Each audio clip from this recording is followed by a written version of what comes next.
Hello, everybody, and welcome to Right Here, Right Now, live Buffalo football talk presented by Forefathers Organics. I'm your host, Alex Brasky, alongside a special guest this afternoon, WGR 550 Sal Capaccio. You can find him at Sal Sports and really all over the media sphere, really a media mogul here in the Western New York region and beyond.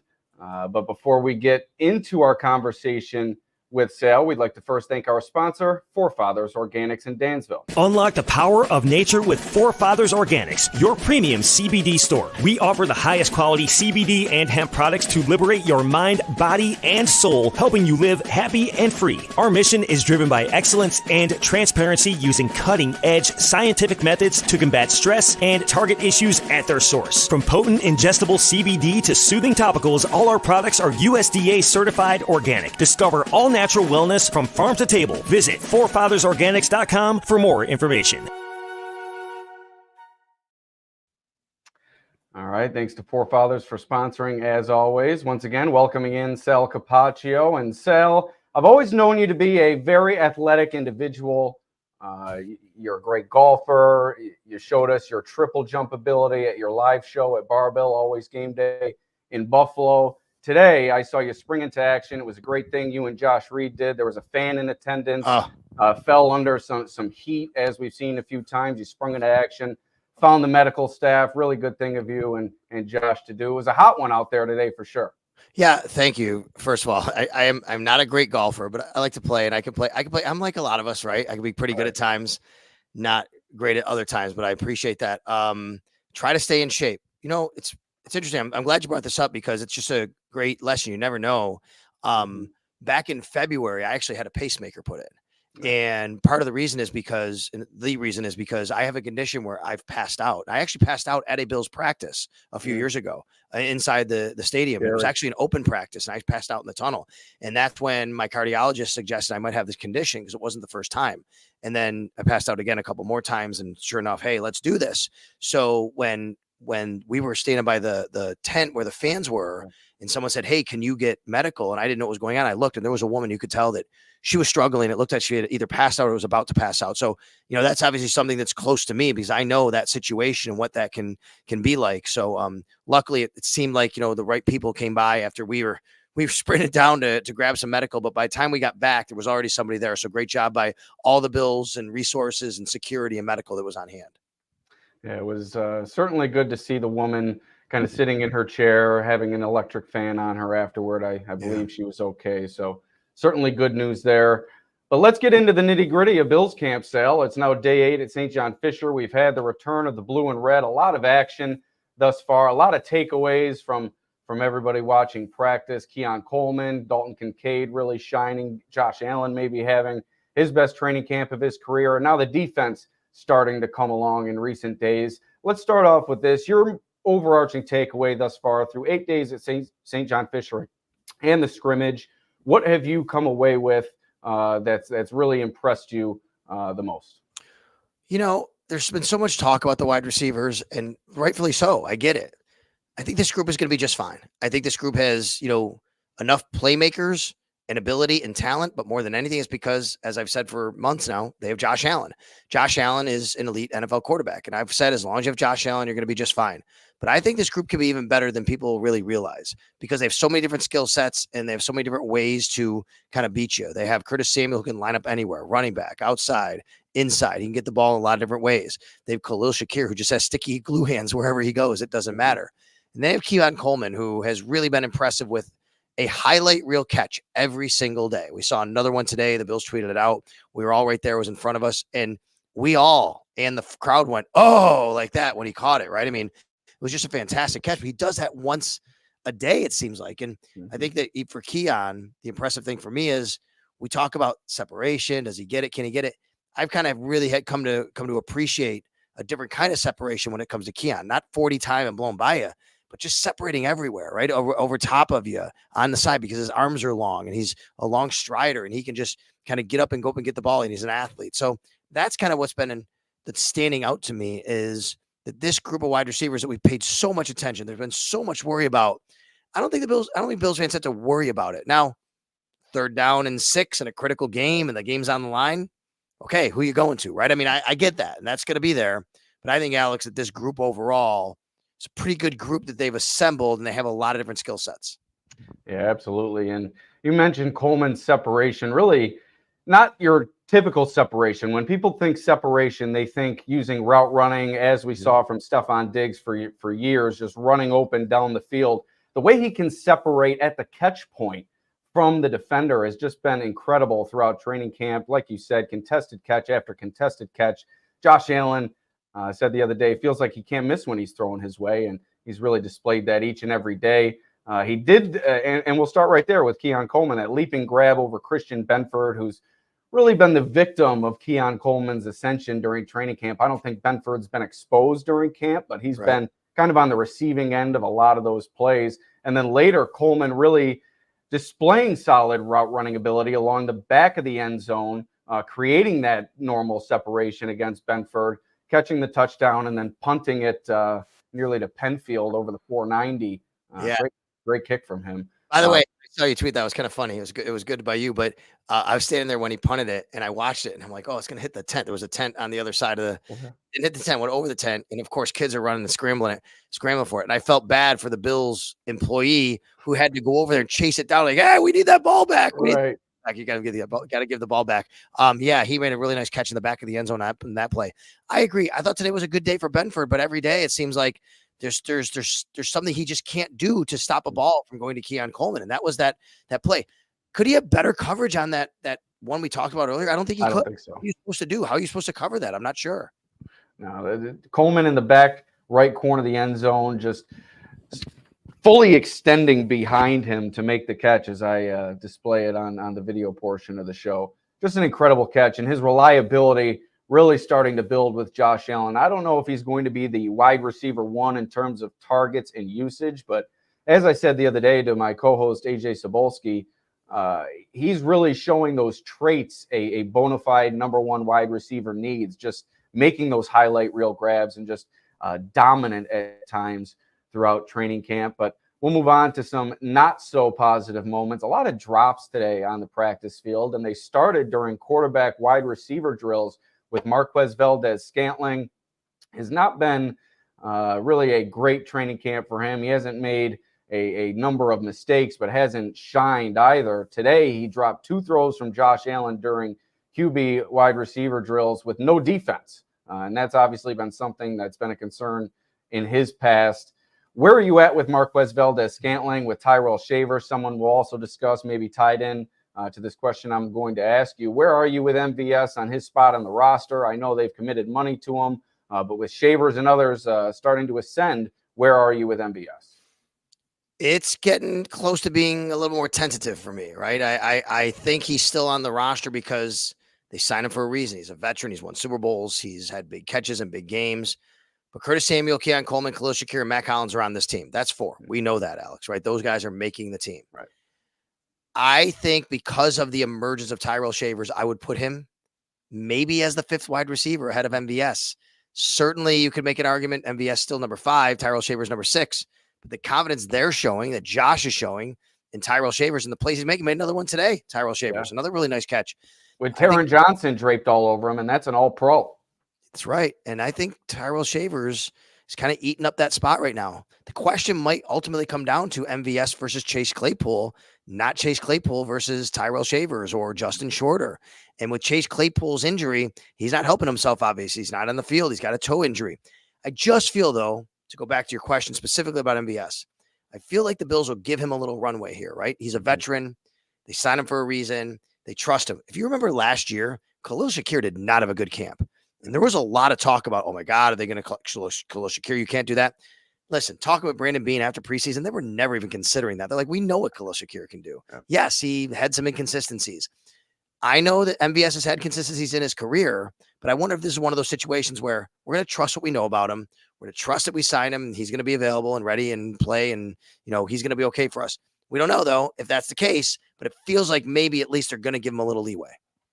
And finally, the preseason games coming up. First one this weekend against the Chicago Bears, so maybe some increased opportunity for MVS. That's really been the thing with him throughout training camp, just not a lot of opportunity for him. And maybe if he sees more in a game situation, we'll see some positive moments. But as John Roberts says, Tyrell Shavers nipping at his heels in that wide receiver room. Another player who dropped a pass today, but really kind of feast or famine with this player as it's been in the passing game. James Cook dropped an easy pass over the middle during, I believe it was red zone work, at least when they were in the red zone, just right along the goal line. Nobody near him, went right through his hands.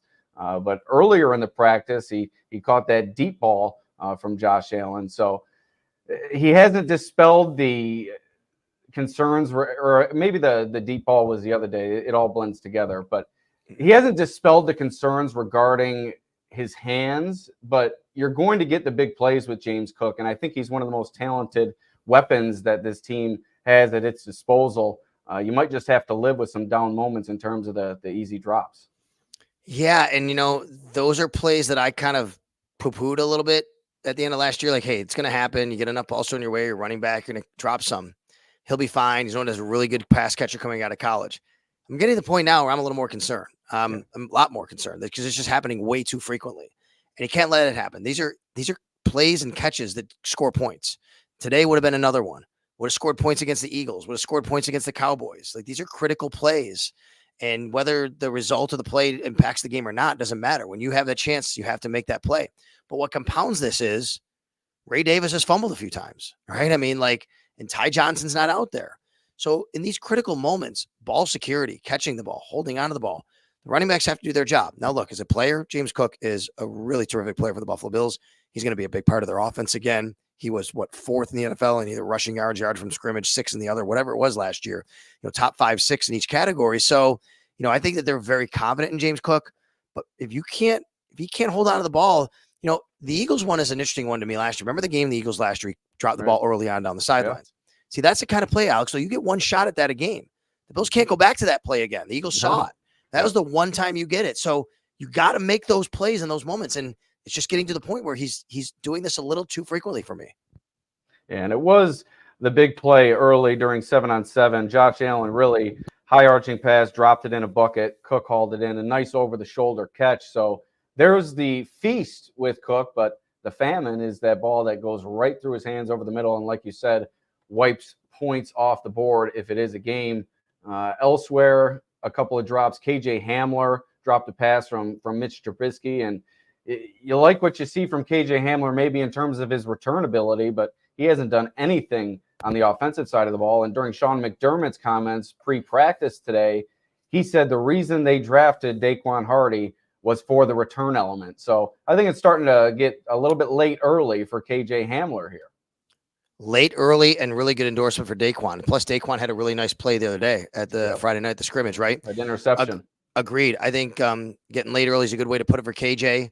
It's a guy, though, that maybe you can still keep on your practice squad. Let's remember, he was on the practice squad all last season for the Indianapolis Colts, and then he never really played.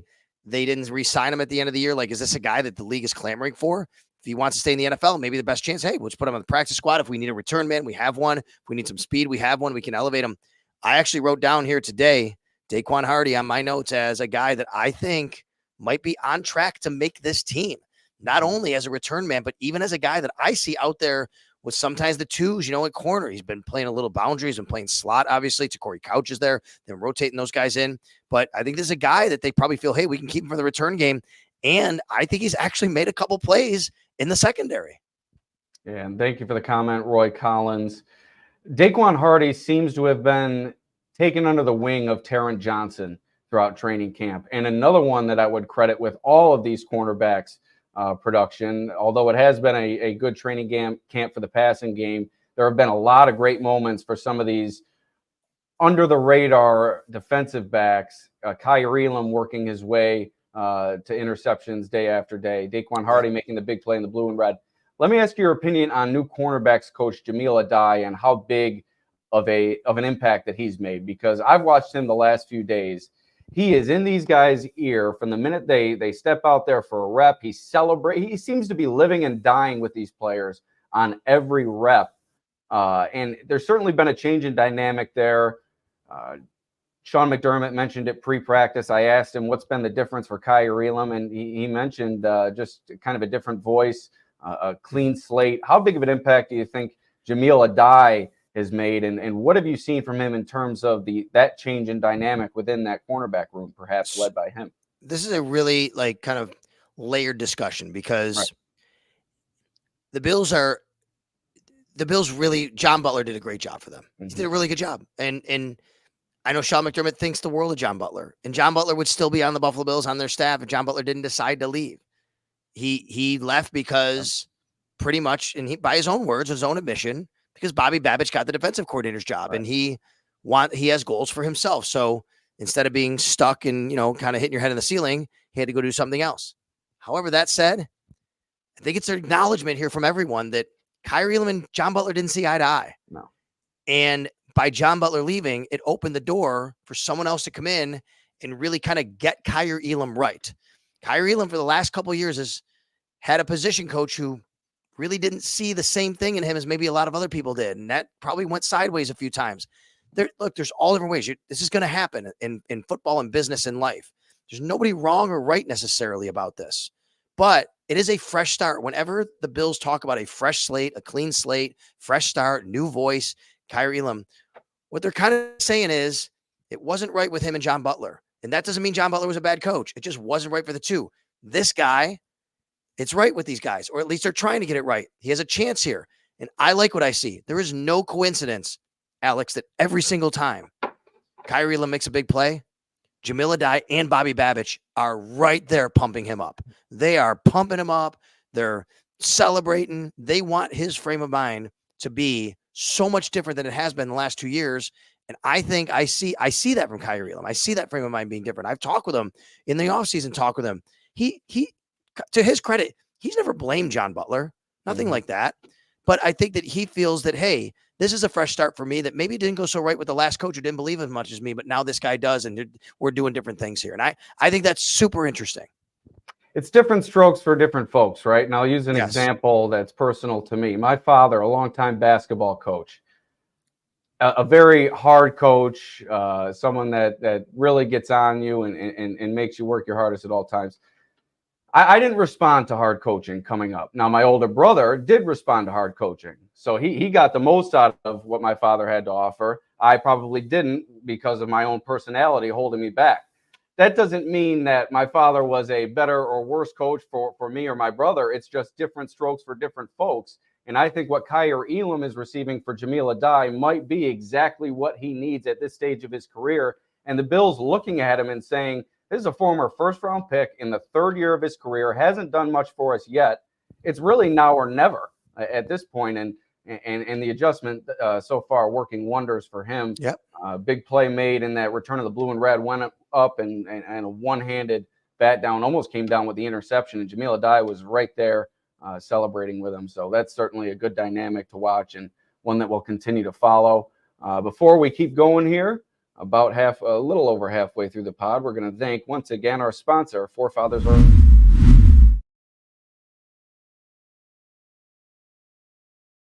At Forefathers Organics, their mission is to liberate, educate, and innovate with the highest quality CBD and hemp-derived products for your mind, body, and soul so you can live happy and free.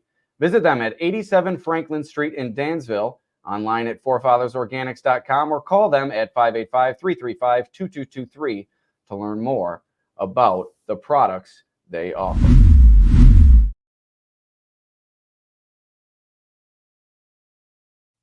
All right, Sal, you mentioned at the top of the show your biggest takeaway was the wide receiver room. Let's move to the defensive side of the ball. When you look at the Bills' defense with so much transition, you have Matt Milano coming back off the injury, all the players lost in the secondary. What are they going to do in terms of a pass rush without their leading sacker from a season ago? What's your biggest question mark entering the preseason on Saturday on the defensive side of the ball? For the overall picture for the season, it's depth in the secondary, Alex. I'm still not convinced. We could talk about Kyrie Elam and another thing we just did, but he's still got to do it on the field. He's got to take that step. He's got to be a reliable corner. Now, he's made some plays. We also saw what happened in London when he got cooked by Calvin Ridley a lot, right? I mean, like, this just hasn't gone the way that the Bills have wanted to for 2 years. So we'll see. He's still got to do it because on the other side of him, who's your fourth? That's Jamarcus Ingram. I've loved Jamarcus Ingram. I've been on Jamarcus Ingram for 2 years. I think he can play at the NFL level. I'm not saying Dawkins loves him too. Listen, I've been hammering. I'm a Jamarcus Ingram truther right here. Like, this is the number one guy. No, I've been talking about this kid for a couple of years. I think he has length. He has athleticism. He can play safety in a pinch for you. I really like him, and he's had a strong camp.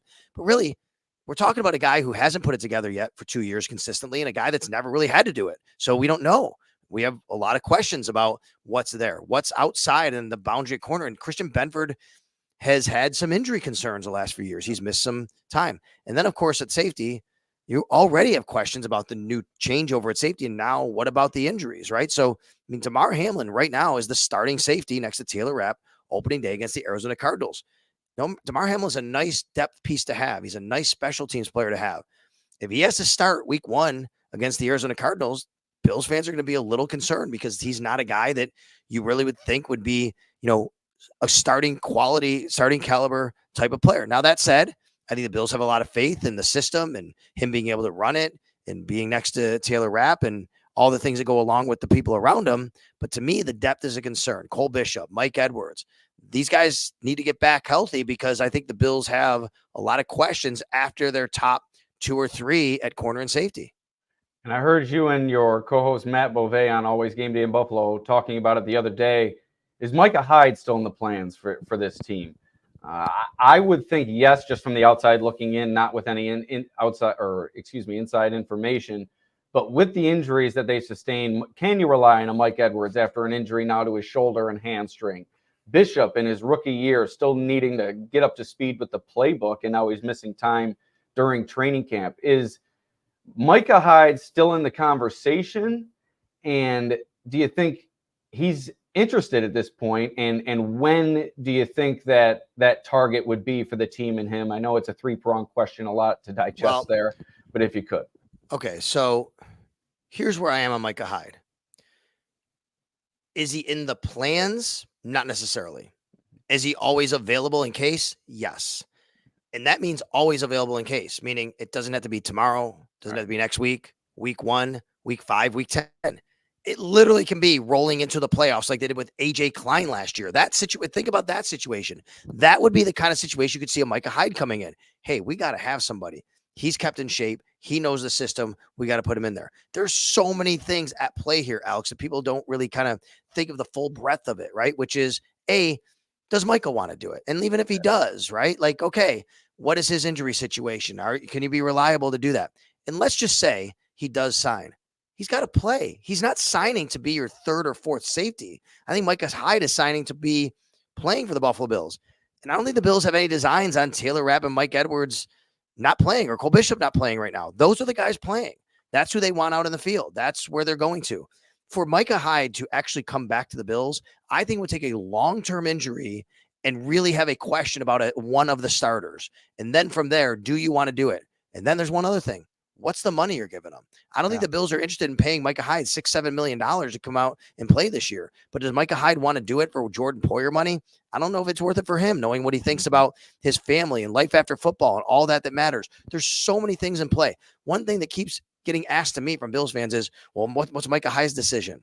He doesn't have to make a decision unless he decides. He could tell us all today he's retiring, right? He could do that. There's no hard and fast decision or timeline Micah Hyde has to make. He literally could just be a free agent until December or January or the week before the Super Bowl, and the Bills could sign him. I mean, that's how it can play out.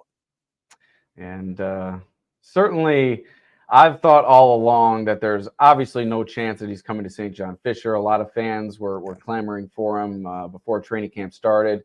I think if he's going to sign, it will be a regular season thing. Now, when that will come, I think, like you said, will depend on the status of the other players. If Mike Edwards extends into the season, they don't think Cole Bishop is ready, maybe you pull the trigger on it at that point. Can I say one other thing about this? I want to make sure I'm right as I'm trying to look it up, but I believe if I remember the rules correctly, the other thing fans have to think about that nobody really kind of does a lot of times, if a vested veteran is on the roster week 1, his salary is guaranteed. Right. So for the team, you kind of want to do things like if you're going to sign a guy, a lot of times you don't do it until after week 1 anyway, because you don't want to guarantee a salary in case something were to happen with injury. That's just a cruel part of the business sometimes, right? But if a vested veteran's on the team after week 1, their salary is guaranteed. So you wouldn't sign anybody. You sign a Micah Hyde, you sign another safety, you come in here and you use them week 1. Now you're guaranteeing his salary versus you wait a week, you get him in week 2. All of a sudden, a month later, you're like, hey, thanks. And then you don't have to worry about the cap. Right. Now, a couple other players that I want to get your opinion on the defensive side of the ball. Matt Milano, Von Miller, two different situations. Von Miller now 2 seasons removed from that knee injury. Matt Milano coming back off the leg injury. There's been some discourse about Milano throughout this training camp period. Does he look 100%? And I don't think the expectation is for him to be 100% at this point. But let me first ask you about him. Not that is he 100%, but what have you seen from him that may lead you to believe that he's trending in the right direction? From what I watch of him, he's trusting his leg more and more every day. That's what it is to me. You know, you and I had some fun with a video that was out there within the first few days. He was kind of working out his leg after a play, right? And he had done that a few times. I watched him. He had done that. I don't think there was anything wrong with his leg. I think he was kind of looking at it, testing it. How's that feel? All right. How's that, right? Like, you know how we do that sometimes. You get up and you're like, ooh, all right, let me see how this feels, right? I do that every single day I get out of bed. Exactly.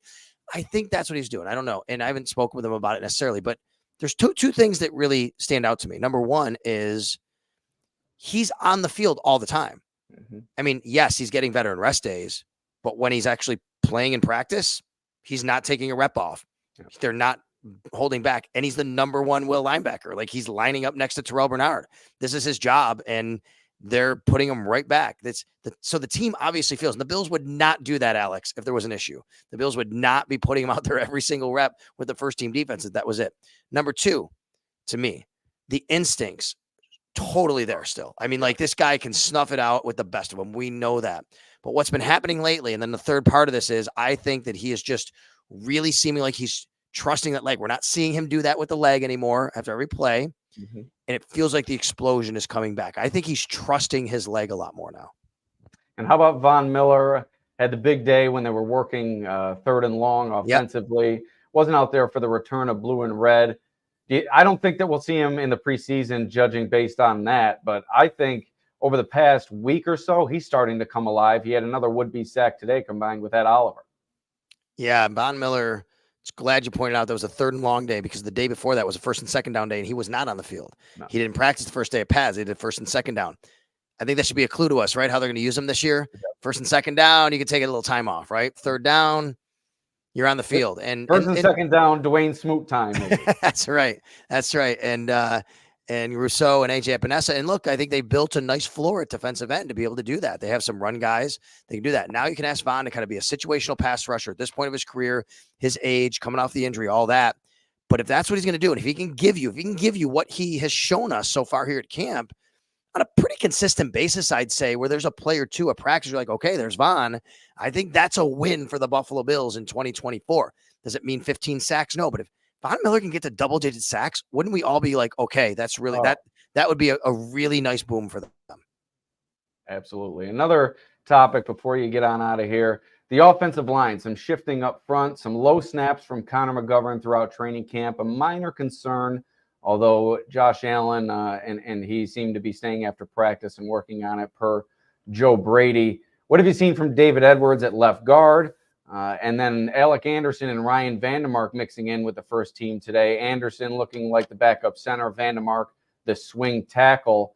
And also Anderson, I believe, was the one at jumbo tight end, if I'm not mistaken. So your initial impressions from the offensive line, it was one of their strengths last year. Does it have a chance to be as good or better this year with the moves? Well, the Bills, to me, have a good offensive line, not a spectacular offensive line, not one that's in the top 5 of the league, but a good offensive line. What they really have, though, to me, better than almost anybody in the league, is depth on the offensive line. Mm-hmm. They have a lot of guys. They have 9 guys. They have 9 guys who can play. Yep. And I'm saying that based on what I think they really believe in Ryan Vandermark and Alec Anderson. I've been telling you for 2 years on the radio how much the Bills love Ryan Vandermark and love Alec Anderson. This is the year where I think that love is going to show, where they're going to put them in different positions, meaning Vandermark's going to be the swing tackle. I think he'll be the first guy in at right. He'll be the first guy in at left. We saw that a little bit today. You're right about Alec Anderson. Alec Anderson can play everywhere. He's kind of their new Ryan Bates, right? When he can play everywhere. And that's really what he is. And he is that jumbo guy as well. I think he replaces David Edwards. I think they really love both these guys. Then you have Lael Collins, who's been injured, right? He could be a guy that can play all over the place. I don't exactly know what the plan is. Got to get him back a little bit. It is interesting to me that Anderson played center over Cedric Van Pran Granger with the second unit. But, Cedric Van Pran Granger is probably a guy that, hey, you get a year of development, you have him as your complete backup center, and then Alec Anderson can kind of be your rotational guy as Bates everywhere along the board in case something happens. So I like their offensive line. I think it's good, but I think it's really deep compared to what you normally get in the NFL. All right, a lot of ground covered, Sal. I appreciate you joining me on short notice, and it was a hot day. We got rehydrated and back at it here. Did we forget anything from today? Is there anything you want to add? And you can also add a little plug for yourself. Always Game Day in Buffalo, you and Matt Beauvais, and anything else you got going on. I think today we covered most of it. I wasn't even supposed to be working today. I'm not even working really. I had a little league baseball tournament. I said it ended. We got out early, so I'm like, all right, I'm gonna go to camp instead of going all the way home. It was a little bit easier, so it's allowed me to do this with you. So I appreciate it. I think that the other thing today, just the injuries that are starting to pile up and noticing them. Like Chase Claypool's still out. Obviously, we know that. There's a few guys, Mike Edwards, we talk about Cole Bishop, but it just seems like there's a few more. Dawson Knox got a vet rest day with a groin injury mixed in. Yeah. Oh, here's one. Zach Davidson. Is he not? He's still flashing. Yeah. I've been saying I think Zach Davidson, Quentin Morris is a legit number 3 tight end competition. I think it showed again today. And Davidson got some work with the ones today, so certainly trending upward maybe as much as ever during today's practice. So, Sal, thank you for joining me. Let me just thank our sponsor, and we'll get on out of here. Unlock the power of nature with Forefathers Organics, your premium CBD store. We offer the highest quality CBD and hemp products to liberate your mind, body, and soul, helping you live happy and free. Our mission is driven by excellence and transparency, using cutting-edge scientific methods to combat stress and target issues at their source. From potent ingestible CBD to soothing topicals, all our products are USDA certified organic. Discover all natural wellness from farm to table. Visit forefathersorganics.com for more information. All right, once again, thank you for joining us, and thanks Sal Capaccio from Always Game Day in Buffalo and WGR 550 for joining us as well. We'll see you next time.